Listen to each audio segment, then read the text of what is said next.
রাম নারায়ণ রাম। আজ আমরা ধর্ম আসলে কি সে বিষয়ে কথা বলবো।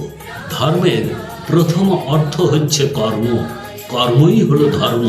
সমস্ত ধর্ম বিবেকাধীন হওয়া উচিত।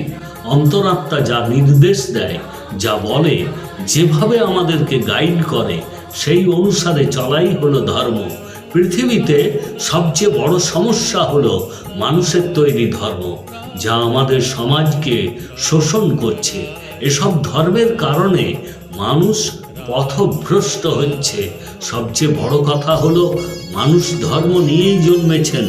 তাহলে পৃথিবীতে সৃষ্টি হওয়া ধর্মকে কেন মানব? যিনি আমাদের জন্ম দিয়েছেন, তাঁর জন্যই আমরা জীবিত আছি। তিনি আমাদের সাথে ধর্ম দিয়েই পাঠিয়েছেন। আমাদের শরীর পঞ্চভূত ও ধর্ম নিয়েই তৈরি। এটা কেন আমরা চিন্তা করি না? আমরা নিজেরাই নিজেদের শত্রু হয়ে যাচ্ছি। এটা হওয়া উচিত নয়। এই জন্যই বিবেকের কথা শুনতে হবে। আমি বারংবার আপনাদেরকে যে কথাটা বলি তা হলো, জীবনের সত্যটা কি? সঠিক কাজ করতে হবে যা বিবেক অনুমতি দেয়। এর জন্য আমাদেরকে ভেবেচিন্তে সিদ্ধান্ত নিতে হবে। পঞ্চতত্ত্ব, যার সৃষ্টি মহাকাশে, যা মহাকাশেই রয়েছে, খেলা করছে। আমরাও মহাকাশে রয়েছি, পৃথিবীও মহাকাশে রয়েছে। আমরা আমাদের দৈনিক কাজ করি। আমরা ঈশ্বরেরই অংশ। এর চেয়ে বড় ধর্ম আর কি হতে পারে? পঞ্চভূত আমাদের শরীরের মধ্যে থেকে নিজের কাজ করে, কিন্তু তা আমাদের নজরে আসে না। তারা আমাদের জন্য আত্মত্যাগ করে।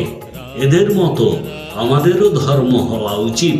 মহাকাশ থেকে যা কিছু দেওয়া হয়েছে, যা কিছু এই পৃথিবীতে রয়েছে, তারা কখনো বলে না আমরা তোমাদেরকে এই দিয়েছি, ওই দিয়েছি। তা জলই হোক, বায়ু হোক, সূর্য হোক, কেউ বলে না।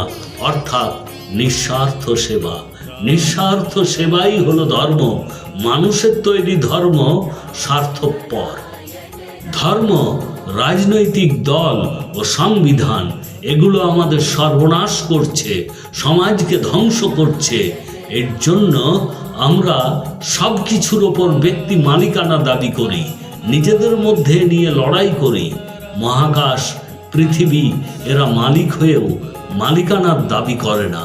আর আমরা তাহলে কেন চিৎকার করি এটা আমার, ওটা আমার করে? এসব কিছুর অবসান ঘটাতে হবে। সবাইকে একসাথে একজোট হয়ে বাঁচতে হবে। কোনো আলাদা ধর্ম থাকবে না, কোনো আলাদা ভাষা থাকবে না। তাহলেই আমরা একটা বড় পরিবার হয়ে যাব। আমাদের ভাবতে হবে আসল সমস্যাটা কি। আমরা যখন অসুস্থ হই তখন ডাক্তারের কাছে যাই। ডাক্তারবাবু অসুস্থতার কারণ অনুসন্ধান করেন। ঠিক তেমনি এসব কিছুর কারণ অনুসন্ধান করে উচিত ব্যবস্থা নিয়ে এসবের অবসান ঘটাতে হবে। সংবিধান থেকে রাজনৈতিক দলগুলো লাভ ওঠাচ্ছে, সাধারণ মানুষের কোনো লাভ নেই। এক দেশ, একই ভাষা ও সবার জন্য একই নিয়ম থাকা উচিত। তবেই আমাদের ধর্ম ও কর্ম হবে। কেউ কারোকে শোষণ করবে না। আমরা চিন্তন করব, মেডিটেশন করব।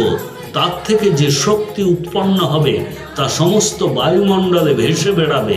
আমাদেরকে সঠিক চিন্তা করতে হবে, ভালো কাজ করতে হবে।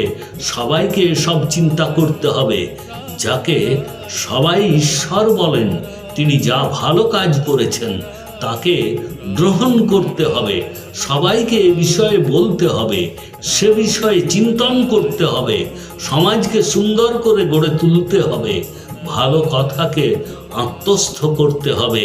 তার থেকেই এক আদর্শ সমাজ গড়ে উঠবে। এভাবেই সারা পৃথিবী একটা পরিবারে পরিণত হবে ও সবাই মহানন্দে থাকবে।